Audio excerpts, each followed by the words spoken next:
En me promenant sous le ciel étoilé, une étrange sensation m'envahit, comme si les ombres dansaient au rythme de mes pas.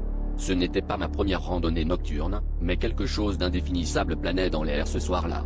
Alors que je m'aventurais plus loin dans la forêt, ma lampe frontale balaya un sentier que je n'avais jamais remarqué. Intrigué par cette découverte absente de ma carte, je décidai de suivre ce chemin mystérieux, ignorant les frissons qui parcouraient ma colonne vertébrale. Plus j'avançais, plus le silence devenait oppressant, comme si la nature elle-même retenait son souffle. Le sentier serpentait à travers les arbres, ses contours grossièrement dessinés par la lumière blafarde de ma lampe. Finalement, j'atteignis une clairière où la lune baignait tout d'une lueur surnaturelle. En son centre, un vieux puits semblait attendre, son ouverture béante comme une bouche affamée. Il y avait quelque chose de profondément troublant à propos de cet endroit, un sentiment que le temps s'était figé, emprisonné dans cette clairière. Je m'approchai prudemment du puits, et c'est alors que je les vis, des inscriptions gravées dans la pierre, anciennes et illisibles. Pourtant, elles semblaient chuchoter, une langue oubliée murmurant à l'oreille de mon âme.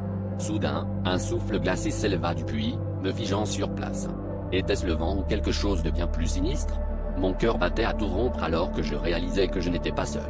Un reflet dans l'eau stagnante du puits révéla une silhouette floue derrière moi, l'ombre d'un être qui n'avait pas sa place dans notre monde. Dans une panique croissante, je reculais lentement, tentant de ne pas rompre le contact visuel avec cette entité dont la présence se faisait de plus en plus oppressante. Alors que je m'éloignais, la clairière se refermait sur moi, les arbres semblant se rapprocher pour m'empêcher de fuir. Finalement, je parvins à retrouver le sentier et à revenir à la réalité de la forêt. Mais la terreur de cette rencontre ne m'a jamais quitté, et je sais désormais que certains chemins ne doivent jamais être empruntés, surtout sous le regard impassible de la lune.